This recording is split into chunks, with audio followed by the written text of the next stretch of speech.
It's the book of Colossians, the first chapter, verses 15 through 17. Who is the image of the invisible God, the firstborn of every creature? Verse 16.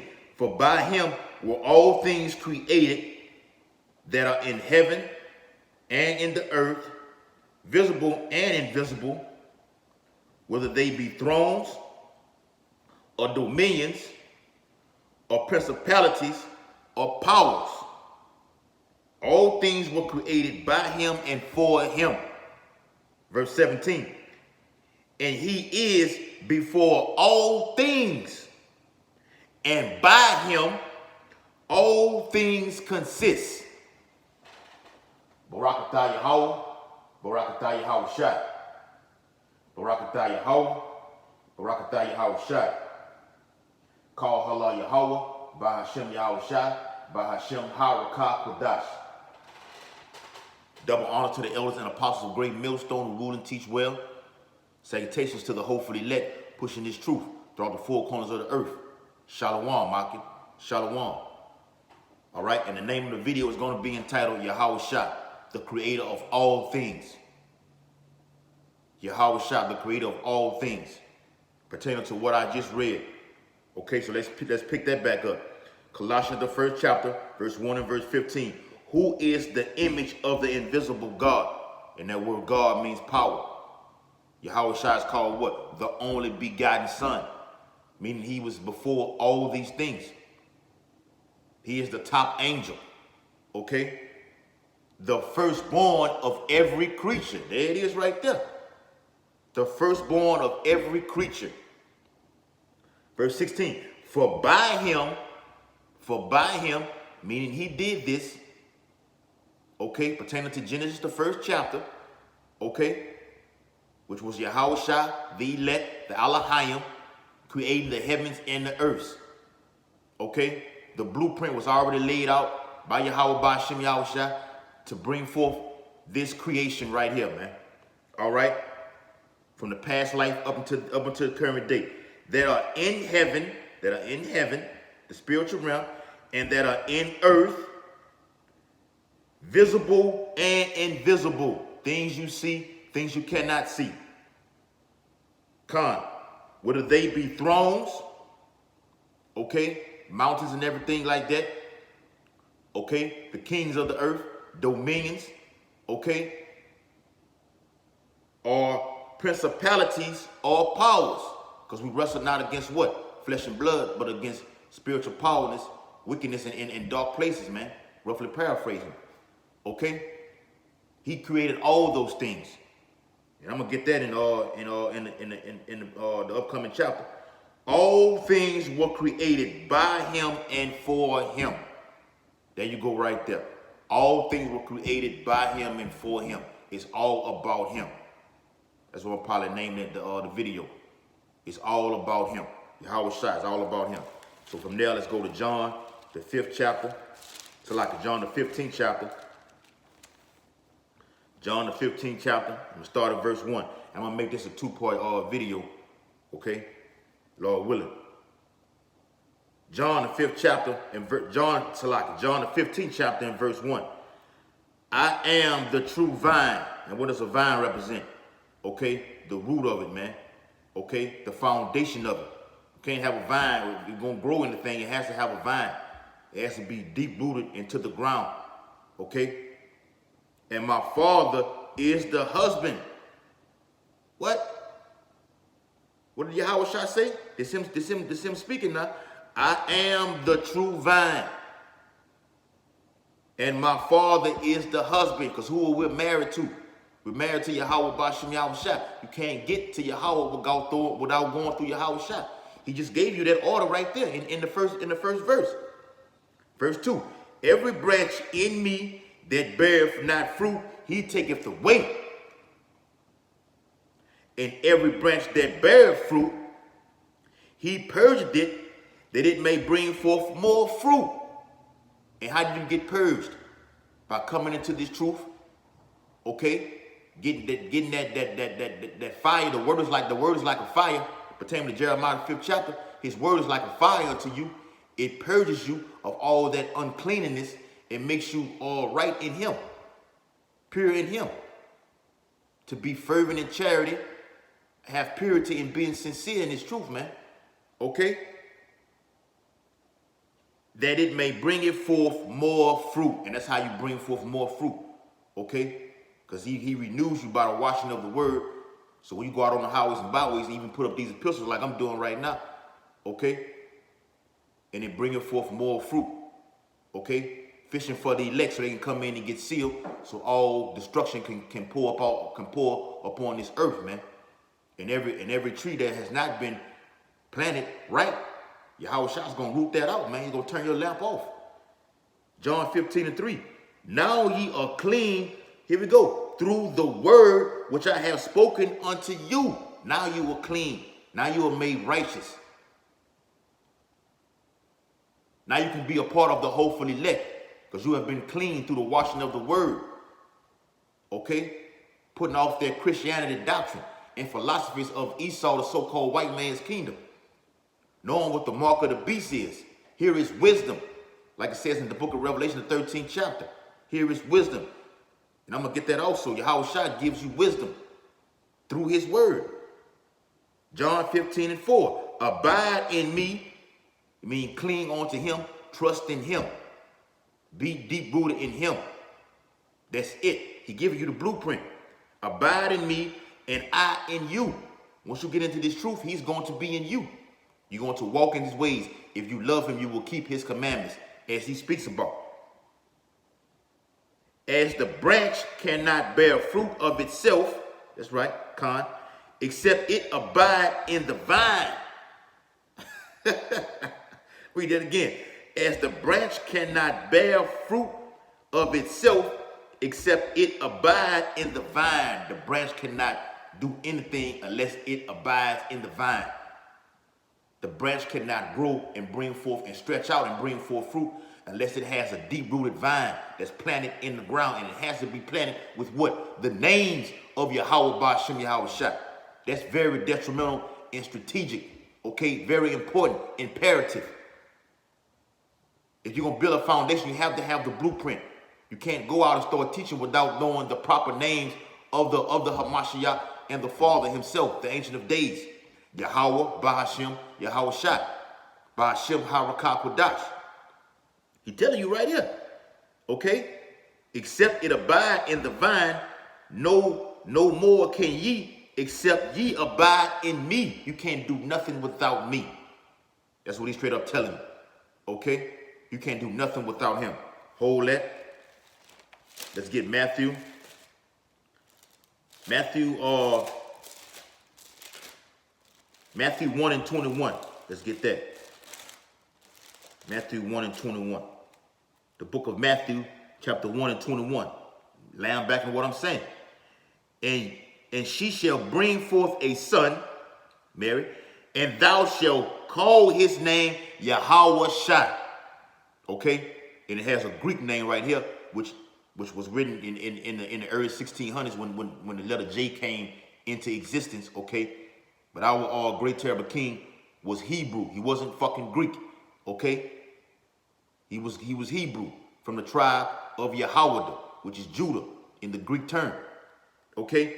For he shall save his people. Who are his people? The Israelites. The so-called Negro, the so-called Native Americans, the so-called Latin-speaking people, the Puerto Ricans, the so-called Mexicans, okay?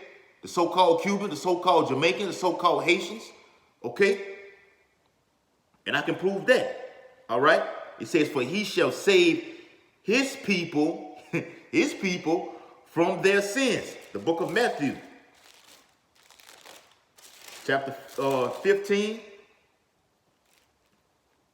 15 and verse 24.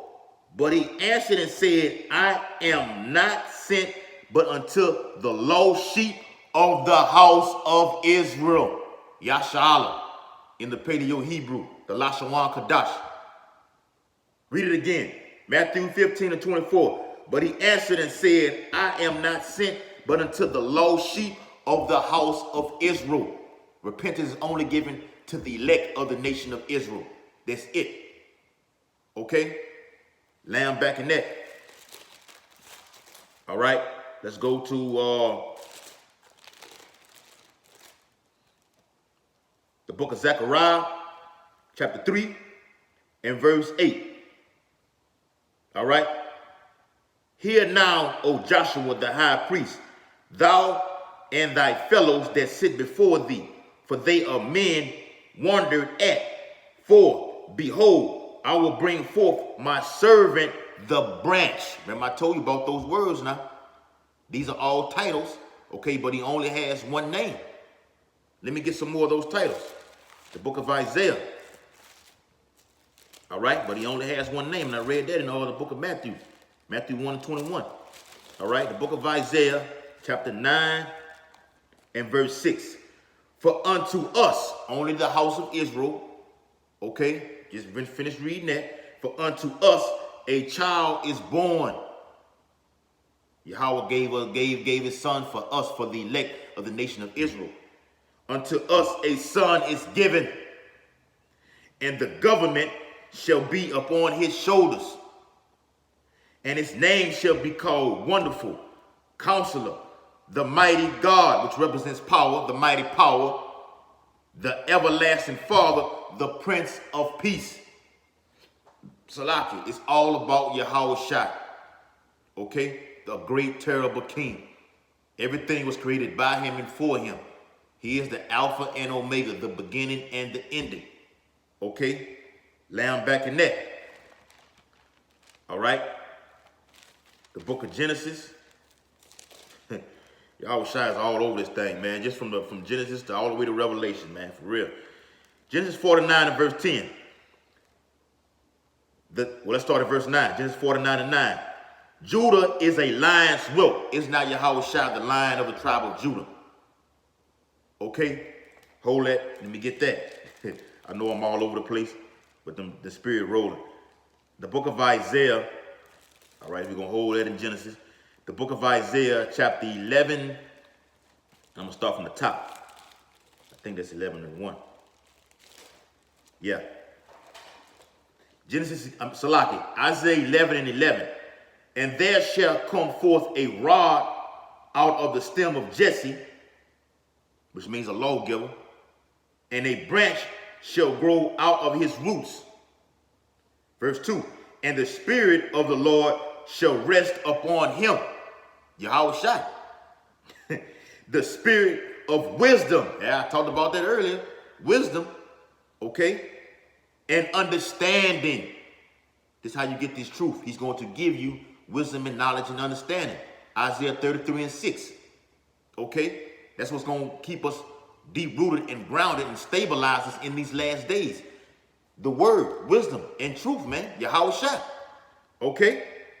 The spirit of counsel means to give you instructions and everything like this, to how to walk in his ways, to keep you from going off. Okay? The spirit of knowledge and the fear of the Lord. That's what's going to give you counsel, which represents fear. Okay? Ecclesiastes 12 and 13. The whole duty of man is to fear Yahweh Bashim Yahawashi and keep the laws, statutes, and commandments, to keep you from getting killed. And we consistently pray for that over here at Great Millstone. Baba Kashah, Yahweh Yahawashi, don't kill any of us. Okay? For real. Isaiah 11 and verse 3. And shall make him of quick understanding in the fear of the Lord. And he shall not judge after the sight of his eyes, neither reprove after the hearing of his ears.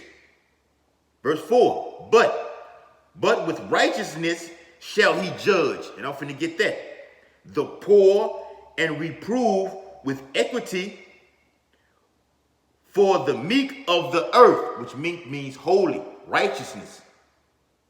Okay? The meek shall inherit the earth. Okay?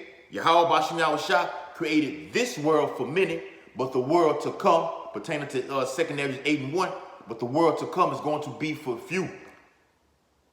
Yahawashi created these people for a lot of people to play out their judgment upon this time right here. But the world to come is only going to be for a few. He's not saving all of Israel this time. No. And I can get that in Isaiah 11 and 11. Okay? This time is going to be a great deliverance and a great death and destruction in America. Okay? In certain other parts of the world. Over there in Israel too. Okay? All right? Oh, here it is. And he shall smite the earth with his rod out of his mouth, and with the breath of his lips shall he slay the wicked. Beginning with Esau, Edom first. Okay? You're going to get your judgment going to begin first. Okay? Esau, Edom is the top arch enemy of the house of Israel. Starting with Yahawashi, but judgment is going to begin first. Because our people have become more wicked than the wicked himself. Than Amalek, Idumea. Okay? Verse 5. Isaiah 11 and 5. And righteousness shall be the girdle of his loins, and faithfulness the girdle of his reins. It's all talking about Yahawashi, our great terrible king. It's all about him. You can't get around it. He is that guy. Okay? Yeah, I done went past the limit. All right, so with that, all right, I hope part 1 has been edifying. Okay, it's all about him. All things were created by him and for him. Okay? Hold that. Let me get that.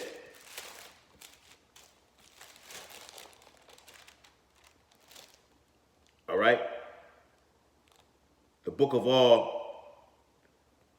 Revelations. I had that precept.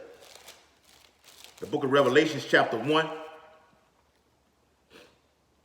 Chapter 1 and verse 1.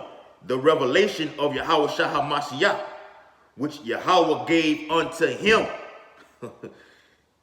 to show unto his servants things which must shortly come to pass. And he sent and signified it by his angels unto his servant John. Those were the order of things. Yahawashi to the holy angels to give to John the vision of things that's to come. Prophecy. Yahawashi is the spirit of prophecy. Okay? It's all about him, man. We speaking prophecy over here in Great Millstone. Verse 2.